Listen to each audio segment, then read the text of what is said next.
ओम शांति। 18/5/26 की मुरली है। बाबा कहते मीठे बच्चे, इस रूहानी नशे में रहो कि हम ईश्वरीय फैमिली के हैं। हम अपनी गुप्त दिव्य राजधानी स्थापन कर रहे हैं। इस नशे में रहना है, रूहानी नशे में। हम ईश्वर की फैमिली के हैं और हम गुप्त रीति से हमारी राजधानी स्थापन हो रही है। प्रश्न, बच्चों में कौन सी आदत पक्की हो तो सारा दिन खुशी बनी रहे? अगर सवेरे सवेरे उठकर विचार सागर मंथन करने की आदत हो तो सारा दिन अपार खुशी रहे। बाप की श्रीमत है, बच्चे अमृत वेले उठकर बाप से मीठी मीठी बातें करो। विचार करो, हम अभी किसी फैमिली के हैं, हमारा कर्तव्य क्या है। अगर बुद्धि में रहे कि हमारी यह ईश्वरीय फैमिली है, हम अपनी नई राजधानी स्थापन कर रहे हैं, तो सारा दिन खुशी बनी रहे। सुबह उठकर क्या करना है? बाबा ने कहा विचार सागर मंथन करना है और अमृत वेले उठकर बाबा से हमें मीठी मीठी बातें करनी है। जैसे हम अपने लौकिक परिवार में बातें करते हैं, ऐसे संकल्पों से बाबा से बातें करनी है। फिर बाबा कहते तुम अभी कौन सी फैमिली के बन गए हो और तुम्हारा कर्तव्य क्या है, ये बुद्धि में तुमको रहना चाहिए, तो खुशी चढ़ी रहे।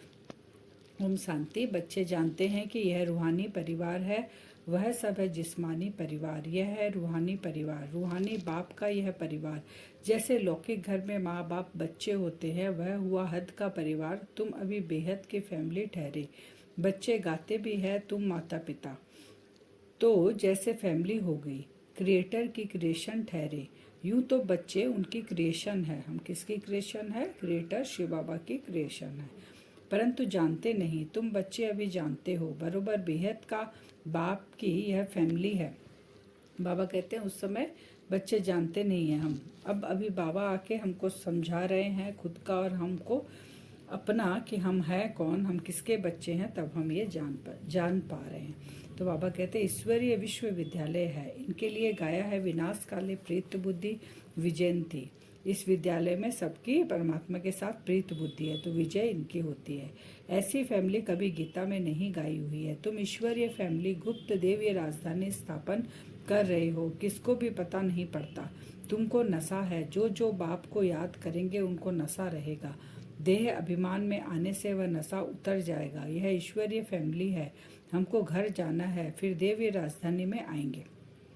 वहाँ है देवीय फैमिली, वह आसुरी फैमिली, यह है तुम्हारी ईश्वरीय फैमिली। अब आपने 3 फैमिली के बारे में बताया। पहले हम थे आसुरी फैमिली में, अभी हम आ गए हैं ईश्वरीय फैमिली में, अब भविष्य में जाएंगे देवीय फैमिली में। रूहानी बाप दादा के बच्चे बहन भाई हैं, बस यह है रूहानी प्रवृत्ति मार्ग। हमारा कौन सा है? रूहानी प्रवृत्ति मार्ग। आपस में हम बहन भाई है। सत्युग में ईश्वरीय फैमिली नहीं कहेंगे, सत्युग में तो देवीय फैमिली आ जाएगी। वहाँ देवीय फैमिली हो जाती है। ये ईश्वरीय फैमिली बड़ी जबरदस्त है। तुम जानते हो अभी हम ईश्वरीय फैमिली देवीय राज्य स्थापन कर रहे हैं। हम ईश्वरीय फैमिली देवीय राज्य स्थापन कौन करता है? ईश्वरीय फैमिली के ही देवीय राज्य स्थापन करते हैं और कोई भी नहीं कर सकता है। अब बाबा कहते हैं अब तुम जानते हो ये पुराना घर, हम नए घर में जाएंगे, फिर नया चोला पहनेंगे। आत्मा जैसे शरीर धारण कर शरीर छोड़ती है, तो जब जन्म लेती है तो उसका बाबा कहते हैं नाम रूप देश काल शरीर सब अलग मिलता है। तो अभी पुराना घर छोड़ेंगे, पुराना शरीर छोड़ेंगे, तो हमें नया चोला मिलेगा। यह देह भी पुरानी है। अब तुम भविष्य 21 जन्मों के लिए राज्य भाग्य ले रहे हो। यहाँ राज्य नहीं करना है, यहाँ होती है स्थापना। यह बातें सिर्फ तुम ही जानते हो। है भी यह गीता राजयोग है ना, इसे कहा जाता है सहज राजयोग। सहज राजयोग स्वयं भगवान आके हमें बताते हैं कैसे हम राजयोगी बच्चे हैं, हम कैसे राज्य भाग्य हमको लेना है। बाबा सारी श्रीमत हमको देते हैं। तो बाबा कहते हैं यहाँ तुमको राज्य भाग्य नहीं मिलेगा इस पुरानी दुनिया में, यहाँ स्थापना करेंगे और प्रारब्ध हमको भविष्य में मिलेगा।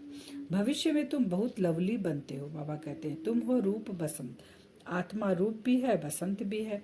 इतनी छोटी सी आत्मा अविनाशी पाठ बजाती है। रूप बसंत यानी ज्ञान और योग दोनों चीज। जैसे आत्मा का रूप क्या है? बिंदु स्वरूप है, तो बसंत यानी ज्ञान। वो आत्मा क्या करेगी? सबको हम बाबा का परिचय देंगे। यह है रूप बसंत, कंबाइंड रूप ज्ञान और योग का। तो फिर बाबा कहते हैं इस समय तुम रूप बसंत बने हो, बाप ज्ञान का सागर है, ज्ञान जरूर देंगे तब जब इस शरीर में आएंगे। बाबा कब देंगे ज्ञान? शरीर बिना बाबा निराकार दे नहीं सकते। तो तुम जानते हो ज्ञान की वर्षा बरसाते हैं, एक एक रतन लाखों रुपए का है। एक एक जो बाबा का वर्षन से ज्ञान रतन लाखों रुपए का। अब तुम आत्माओं को बाप का परिचय मिला, क्योंकि वो जो है ना, वो स्थूल में रुपया नहीं दिखाई देता है, लेकिन हमारा कितना ऐड होते होते भविष्य में प्रारब्ध 21 जन्म हम भोगेंगे, राजाई दुनिया में जाएंगे, देवकुल में हम जाएंगे, बाबा बता रहे हैं वही। तो लाखों रुपए का है। बाप ने श्रीमत दिलाई, तुम्हारी बुद्धि में ये 84 का चक्र कैसे फिरता है, इसलिए तुम्हारा नाम ही है स्वदर्शन चक्रधारी। स्वदर्शन चक्रधारी हम ब्राह्मणों का नाम है। बाबा कहते 84 जन्मों की कहानी हम जानते हैं बाप द्वारा। विष्णु व लक्ष्मी नारायण स्वदर्शन चक्रधारी नहीं थे। विष्णु और लक्ष्मी नारायण तो प्रारब्ध है, वो तो बन चुके, तो स्वदर्शन उनको फिर आने की जरूरत नहीं है, और उनको पता भी नहीं है स्व का दर्शन कि हम ये राजाई कैसे लिए, इसके बाद क्या होगा। स्व का दर्शन अभी 84 जन्मों का ब्राह्मणों को ही पता है, इसलिए हम हैं स्वदर्शन चक्रधारी। उनमें यह ज्ञान नहीं होता। अभी आत्मा को यह ज्ञान मिलता है सृष्टि का चक्र कैसे फिरता है। भल त्रिमूर्ति कहते भी हो, शिव नहीं दिखाते। ब्रह्मा विष्णु शंकर त्रिमूर्ति दिखाते हैं, लेकिन इन तीनों को बनाने वाला कौन है? बाबा कहते हैं उस शिव को गायब कर देते हैं।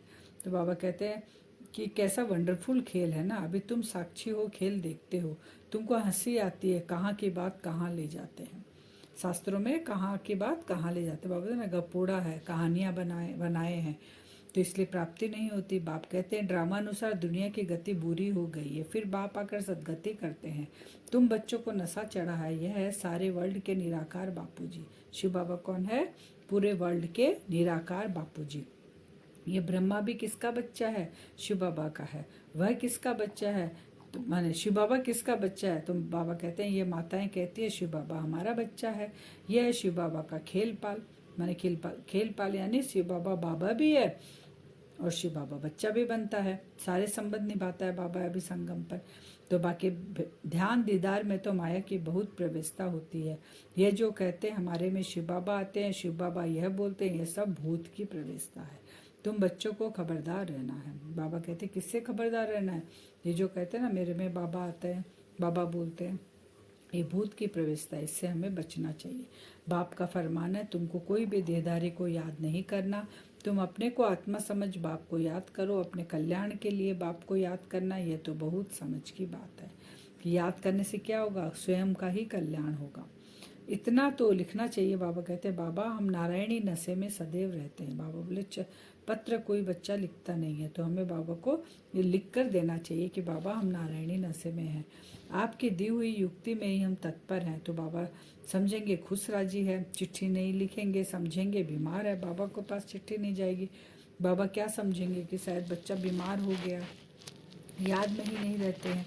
नहीं तो बाबा को समाचार देना, बाबा हमने यह सर्विस की, इनको समझाया, इनकी बुद्धि में पूरा नहीं बैठा, तो फिर यह भी समझाएंगे कि इस रीति समझाओ। बाबा को पत्र देंगे। बाबा उस समय साकार की वाणी है ना, माने मुरली है ना ये, तो बाबा को पत्र देंगे, तो बाबा फिर उनको डायरेक्शन देंगे कि आप जिसको समझाएं, यहाँ आपकी गलती हुई, ऐसे इनको समझाओ, तो वो समझेंगे। भक्ति मार्ग में जो कुछ कहते हैं समझते कुछ भी नहीं। मुख्य बात है बाप को ही नहीं जानते। बाप को जानने से भारत सदगति को पाता है, बाप को न जानने से भारत बिल्कुल दुर्गति को पा लेता है। सदगति कैसे होती है? क्योंकि शिव बाबा को जब पहचानेंगे तो हम सदगति का रास्ता पकड़ेंगे। शिव बाबा को भूल जाते हैं, रावण हमें दुर्गति में ले आता है। बाप तुम बच्चों को समझाते हैं, हम तुमको सदगति में ले जाऊंगा, बाकी सबको मुक्ति में ले जाऊंगा। बाकी सब कहाँ जाएंगे? जो परमात्मा को नहीं पहचाने, अपने पिता को नहीं पहचाने, वो मुक्ति में जाके बैठेंगे। तुम जानते हो आत्माओं का रूहानी बाप एक है, उनको आत्मा ही याद करती है। तुमको भक्ति मार्ग में 2 बाप है, सतयुग में है 1 बाप, संगम पर है 3 बाप। बाबा ने कहा अभी हमारे संगम पर 3 बाप है, एक लौकिक बाप, एक अलौकिक बाप, एक पारलौकिक बाप, और संगम युग में खाली जन्म देने वाला एक ही बाप होगा। और भक्ति में 2 होता है, एक तो लौकिक बाप होता है, एक पारलौकिक बाप जो भगवान को हम पुकारते हैं। फिर बाबा कहते हैं प्रजापिता ब्रह्मा भी तो बाप ठहरा ना, शिव भी बाप है, वह सर्व आत्माओं का बाप, उनसे ही वर्षा लेना है। उनको याद करने से विकर्म विनाश होंगे, ब्रह्मा को याद करने से विकर्म विनाश नहीं होंगे। बाबा कहते हैं कोई भी देहधारी तुम्हारे अंदर जो विकर्म किया हुआ है उसको भस्म नहीं कर सकते हैं। तुम्हारा विकर्म विनाश केवल मुझ निराकार को याद करने से ही होगा। इसलिए शिव बाबा को याद करना। हम उनके बने। यह सच्चा सच्चा रियल ज्ञान, रूहानी बाप का रूहानी बच्चों प्रति। बाकी सब है देह अभिमानी। देह अभिमानी पतित मनुष्य जो कर्तव्य करते हैं वह पतित ही करते हैं। देह के भान में आकर जो भी कार्य करेंगे, क्योंकि देह के अंदर 5 विकारों की प्रवेशता है, तो उस कार्य ही पतित होगा। दान पुण्य आदि जो भी करते हैं वह सब पतित ही बनाते हैं। रावण राज्य में यह होता ही नहीं। अब बाप आकर ऑर्डिनेंस निकालते हैं, कहते हैं बच्चे खबरदार, विकार में नहीं जाना, काम पर विजय पाना। तूफान आदि तो बहुत आएंगे। बाबा कितना अटेंशन खिंचवाते हैं और अलर्ट करते हैं बच्चों को कि ऐसा नहीं कि तूफान आना बंद हो जाएगा, तूफान आएगा लास्ट तक। तूफान आदि तो बहुत आएंगे, इसमें फा नहीं होना चाहिए। माया के इतने विकल्प आएंगे जो अज्ञान काल में भी नहीं आए होंगे। ऐसे भी विकल्प आते हैं। कहते हैं भक्ति मार्ग में तो बड़ी खुशी रहती है, अभी आपको याद करने चाहते हैं तो कर नहीं सकते। बाबा को बोलते हैं कि बाबा कहते हैं ज्ञान मार्ग में भी विकल्प आएंगे जो अज्ञान काल में भी नहीं आए, वैसे आए, क्योंकि निकलेगा ना आत्मा के अंदर जो सब किचड़ा भरा हुआ है, योग अग्नि से वो भस्म होगा, धीरे धीरे वो निकलेगा ना सब बाहर। वही बाबा कहते हैं जैसे बीमारी पुरानी, जब वेद दवाई देता है तो पुरानी बीमारी निकलती है, वैसे ही आत्मा की जो बीमारी वो निकलेगी। तो बाबा को कहते हैं भक्ति मार्ग में तो इतनी खुशी रहती थी, बाबा अभी तो आपको याद करने चाहते हैं तो कर नहीं सकते, बिंदी याद नहीं पड़ती, बड़ी चीज़ हो तो याद करें। बाबा कुछ बच्चे ऐसे भी हैं जो बाबा को बोलते हैं। तो आत्मा का स्वीट बाप से लव चाहिए, अगर लव रहा तो आप बाबा को याद कर सकते हैं, बिना लव के। इसलिए बाबा आशिक और मासूक का एग्जाम्पल देते हैं। आधा कल्प का लव है। आत्मा कहते हैं हम आधा कल्प आपको भूल गए। यहाँ ब्राह्मणियाँ जिनको ले आती है, बहुत खबरदारी से निश्चय बुद्धि वाले को ही लाना है। कहाँ? मधुबन में। अगर यहाँ आकर फिर जाए कोई पतित बना तो दंड ब्राह्मणी पर आ जाएगा, इसलिए ब्राह्मणी पर बहुत रिस्पॉन्सिबिलिटी है। बाबा ने यह रथ लिया है, सब बातों का अनुभव ही है। यहाँ तो गंध की बात नहीं, आपस में हंसना खेलना बातचीत करना, इसकी कोई मनाही नहीं है। बाकी थोड़ा भी कोई आत्मा से प्यार रखेंगे तो फिर जास्ती बढ़ता जाएगा, उसकी याद आती रहेगी, इसलिए इससे भी पार जाना है। बाबा ने कहा हम घर गृहस्थ में रहकर कमल फूल सामान बनते हैं। बाबा कहते हैं वहाँ पे रहने वाली आत्माओं के साथ हम तोड़ निभाते हैं, जोड़ बाबा के साथ जोड़ते हैं। और जब इस ईश्वरीय विश्वविद्यालय में आते हैं, बाबा कहते हैं यहाँ पे भी मर्यादाएं हैं, यहाँ पे हंसी करो, बात करो, सब कुछ करो। अगर किसी आत्मा में आपका प्यार है, अगर जास्ती बढ़ जाएगा तो बाबा कहते फिर क्या हुआ, यहाँ पे भी आके हमने क्या किया, तो इसका दंड भी फिर भोगना पड़ेगा। तो बाबा कहते हैं देह का अभिमान हमें छोड़ना है। देही अभिमानी बनो तो जात पात का भेद सब निकल जाए। देही अभिमानी बनेंगे तो हर आत्मा आत्मा दिखेगी, देह दिखेगा ही नहीं। आज का वरदान है हर बात में सार को ग्रहण कर ऑलराउंड बनने वाले सरल पुरुषार्थी भव। हर बात को क्या करना है, हमें सार में जाना, विस्तार में नहीं जाना। तो हम सरल पुरुषार्थी बन जाएंगे, हमको मेहनत नहीं लगेगी। क्योंकि जब विस्तार में जाते हैं ना, एक जाल जैसा, मकड़ी का जाल जैसा बन जाता है तो फंस जाते हैं। और सार में जाएंगे ना तो सरल सहज रास्ता मिलेगा, तो पुरुषार्थ ईजी हो जाता है। तो जो भी बात देखते हो सुनते हो उसके सार को समझ लो, और जो बोलो, जो कर्म करो उसमें सार भरा हुआ हो तो पुरुषार्थ सरल हो जाएगा। ऐसा सरल पुरुषार्थ सब बातों में ऑलराउंडर होता है, उसमें कोई भी कमी दिखाई नहीं देती, कोई भी बात में हिम्मत कम नहीं होती, मुख से ऐसे बोल नहीं निकलते कि हम यह नहीं कर सकते। ऐसे सरल पुरुषार्थी स्वयं भी सरल चित्त रहते हैं और दूसरों को भी सरल चित्त बना देते हैं। स्लोगन है साधन यूज करते उनके प्रभाव से न्यारे और बाप के प्यारे बनो। साधन को अधीन नहीं बनना है, साधन के उसको यूज करना है, लेकिन न्यारा और प्यारा बनकर बाप का प्यारा बन के रहना है। अचल अडोल एक रस स्थिति का अनुभव कैसे करें। एक रस स्थिति बना के लिए सिवाय एक की और कुछ भी देखते हुए न देखो। यह जो कुछ देखते हो यह कोई भी वस्तु रहने वाली नहीं है। जो एक रस स्थैर्यम तब रह सकेंगे जब कोई भी दृश्य देखते क्यों क्या की उत्पत्ति न हो। यही व्यर्थ संकल्पों की हलचल का कारण है। इस क्यों की समाप्ति के बाद ही संपूर्णता आएगी। अब हम योग करेंगे वरदान से। अपने आप को देखें भ्रकुटी सिंहासन पे, मैं आत्मा दोनों आंखों के बीच में चमक रही हूँ।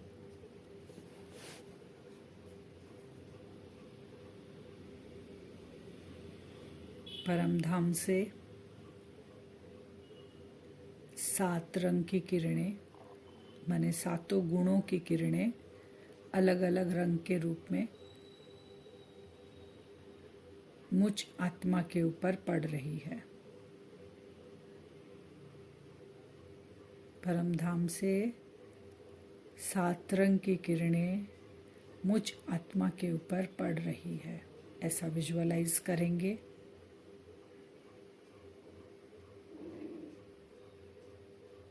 मुझ आत्मा को ये 7 गुण के अलावा और किसी विस्तार की बातों में नहीं जाना है। मैं शांत स्वरूप आत्मा हूँ। कितनी भी अशांति की बातें हों, वहाँ अपना ये गुण को विजुअलाइज करेंगे। मैं शांत स्वरूप हूँ, सार।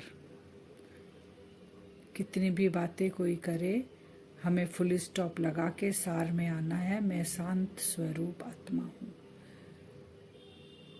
बाबा की वो शांति की किरणें मुझ आत्मा में भर रही है। मैं आत्मा संतुष्ट और तृप्त होती जा रही हूँ शांति के गुण से। ऐसे ही 7 रंग की किरणें, सातों गुण मुझ आत्मा के अंदर भरपूर हो रहे हैं। सुख, शांति, प्रेम, आनंद। कोई भी बातें सामने आए, कोई भी व्यक्ति सामने आए, विस्तार में न जाकर मैं प्रेम स्वरूप आत्मा हूँ। अपने स्वरूप को विजुअलाइज करेंगे, सार में टिक जाएंगे। मुझ आत्मा का स्वरूप है प्रेम स्वरूप। बाबा से 7 रंग की 7 गुणों मुझ आत्मा के अंदर भरपूर हो रहे हैं।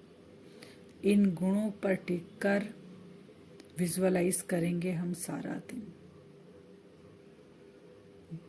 कल हम बार बार बैठेंगे, बाबा से वो 7 रंग की किरणें मुझ आत्मा पे पड़ रही है, एक एक गुण को विजुअलाइज करेंगे।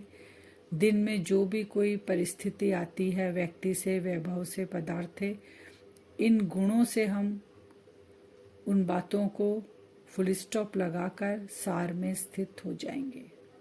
अपने गुणों को विजुअलाइज करेंगे। ओम शांति।